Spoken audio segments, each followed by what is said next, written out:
कृष्णाय वासुदेवाय हरये परमात्मने प्रणतः क्लेशनाशाय गोविन्दाय नमो नमः। रामाय रामभद्राय रामचन्द्राय वेदसे रघुनाथाय नाथाय सीताय पतये नमः। अज्ञानतिमिरान्धस्य ज्ञानाञ्जनशलाकया चक्षुरुन्मीलितं येन तस्मै श्रीगुरुवे नमः। बोलिए भागवत भगवान की जय हो। श्री बालकृष्ण लाल की जय हो। श्री अयोध्यानाथ भगवान की जय हो। श्री सरयू मैया की जय हो। श्री हनुमान जी महाराज की जय हो। श्री सत्यदेव भगवान की जय हो। परम मंगलमय अकारण करुणा वरुणालय भक्तवांछा कल्पतरु भगवान नंद नंदन वसुदेव नंदन वृषभानु प्रिया के लाड दुलारे भगवान बालकृष्ण लाल की वांगमयी प्रतिमूर्ति श्रीमद् भागवत महापुराण सप्ताह कथा ज्ञान यज्ञ में हम सब आप गोता लगा रहे हैं। आज कथा का विश्राम दिवस। इस आयोजन के मनोरथी अवस्थी परिवार का यह बहुत ही पुण्योदय है जो भगवान की यह भुवन पावनी गाथा का श्रवण लाभ हम आपको हो रहा है। देखिए, धन सबके पास में होता है। अगर अर्थ की बात की जाए, धन की बात की जाए, संपत्ति की बात की जाए, तो मैं व्यक्तिगत रूप से जानता हूँ इस कुटिया ग्राम पंचायत में आपसे अधिक धनवान कई लोग, क्योंकि इस दास की एक गली इस क्षेत्र की जो है वो घूमी हुई है। बहुत से लोग हमें जानते होंगे, क्योंकि लगभग 1 वर्ष रहने का अवसर इस क्षेत्र में रहा। भीखीपुरवा, सैदपुर, बिहारा, कुटिया। तो कहने का तात्पर्य यह है कि धन का सदुपयोग भगवान की कथा, कीर्तन, लीला, सत्संग और परोपकार में यदि किया जाता है तो वह हमारे लिए बहुत ही लाभकारी होता है। और उसमें भी श्रीमद् भागवत सप्ताह कथा। किसी ने सूत जी से पूछा कि हे व्यास जी, सूत जी सुना रहे हैं 88,000 सनकाद ऋषियों को यह दिव्य पुराण। तो उनसे कहा गया कि संसार जो काल के ग्रास में जा रहा है, काल व्याल मुख ग्रास त्रास निर्नाश है तवे, तो उसके लिए कोई उपाय है इस कलयुग से बचने के लिए? तो सूत जी महाराज कह रहे हैं कि उसका एक ही उपाय है, श्रीमद् भागवती वार्ता। यह स्वयं भगवान श्री कृष्ण का वांग्मय स्वरूप है।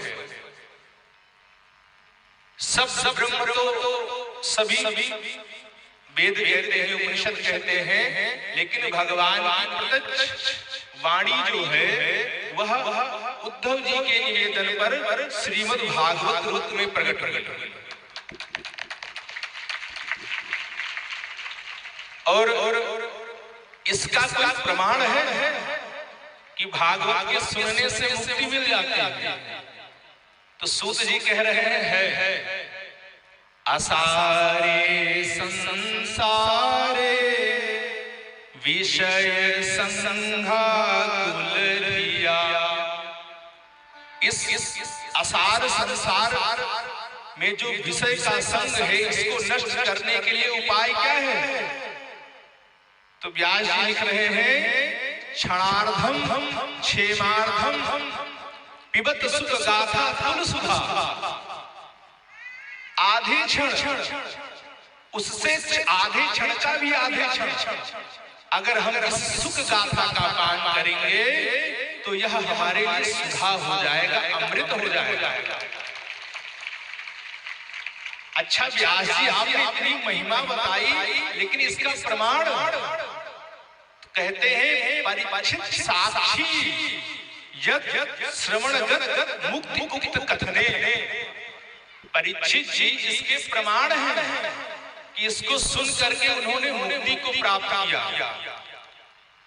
यह बात प्रायः सभी जानते हैं कि अकाल मुक्त मरने वाले को प्रेत योनि में जाना पड़ता है। अवस्थी जी यह सर्वविदित है। एक्सीडेंट, सर्पदंश, दुर्घटना में जो भी जाता है उसको प्रेत योनि में जाना पड़ता है। लेकिन परीक्षित जी को जब तक्षक ने डसा तो क्या परीक्षित जी को प्रेत बनना पड़ा? नहीं। क्यों?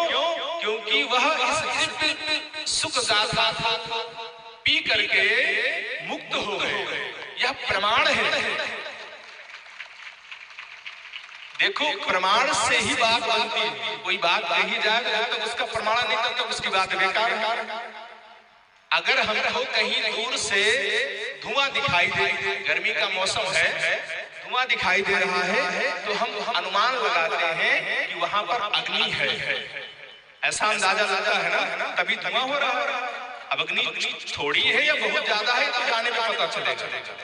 तो यदि हमें धुआं को देख करके ये अनुमान लग जाता है कि वहां पर अग्नि है, संत महात्माओं को, मठ मंदिरों को देख करके यह अनुमान लग जाता है कि यहाँ भगवान होंगे। हमें केवल शिखा का दर्शन हुआ या केवल हम शहर की तरफ बढ़े तुरंत मां कामाख्या की याद आ जाती है। क्यों? क्योंकि वो हमारा माइंडसेट बना हुआ है कि इधर मां विराजमान है। तो ये जो अनुमान प्रमाण है हमारा, इससे यह विदित होता है कि भगवान है। और इसमें जो शंका करे ना, उसके लिए तो कोई उपाय ही नहीं। अवस्थी जी, हम साधारण से रेल यात्रा करते हैं, स्टेशन पे गए, टिकट बुक कराया, टिकट पे लिखा हुआ है अयोध्या से वाराणसी, टिकट लेकर के आ गए। अब टिकट पे जो समय दिया हुआ है, रेलवे स्टेशन पे पहुंच गए, गाड़ी नंबर जो दिया हुआ उस गाड़ी का अनाउंसमेंट हुआ, गाड़ी आ गई। अब हमारे टिकट पे जो लिखा हुआ है अयोध्या से वाराणसी, वही उस गाड़ी में लिखा हुआ है अयोध्या से वाराणसी। तो हम तुरंत उस बात का विश्वास कर लेते हैं कि ये गाड़ी वाराणसी ही जाएगी। क्या कोई ड्राइवर से पूछने जाता है? कोई पूछने गया हो तो बताओ। रेलगाड़ी के ड्राइवर से किसी ने पूछ करके यात्रा की कि हाँ भैया बनारस जाओगे कि देहरादून? कोई नहीं पूछता। क्यों? क्योंकि हमें विश्वास है जो टिकट पर लिखा है वही गाड़ी पर लिखा है। और कितनी बड़ी विडंबना है कि हमारे घर के कराए हुए टिकट पर इतना विश्वास है और जो हमारे सदग्रंथों में लिखा हुआ है उस पर हमें विश्वास नहीं होता। तो जब आज हमारे द्वारा किए हुए कर्म पर हमें विश्वास है, तो ये पुरातन वैदिक सनातन संस्कृति और ये पुराण कथा चली आ रही है, इस पे निसंदेह ही विश्वास करना चाहिए। क्योंकि भगवान में, गुरु में और ग्रंथ में जैसी आपकी श्रद्धा होगी वैसा आपको फल मिलेगा। तो कहने का तात्पर्य यही है कि इस पुण्य भागवत गंगा में हम आप गोता लगा रहे हैं और यह कथा सुनने का विश्राम होगा, आज मनन का नहीं। हम आज जो चार्ज हो रहे हैं, ये बैटरी लंबी चलनी चाहिए, अगली बार जब कहीं चार्जिंग न हो जाए। तो कथा सुनने के बाद महात्मा में सुनाया होगा व्यास जी ने कि सुनने के बाद उसका मनन भी करना चाहिए। तो बहुत ही सौभाग्यशाली हैं हम आप और इस क्षेत्रवासी, और यह परिवार तो विशेष रूप से, क्योंकि इसका जो है जन्मों जन्मों का नाता है संतों से। हम इनके सह खातेदार हैं, अवस्थी परिवार के हम सह खातेदार हैं 3 पीढ़ी के। तो ये इनका सौभाग्य है कि इनका नाम जहां होता है वहां इनके गुरु जी का नाम जरूर होता है।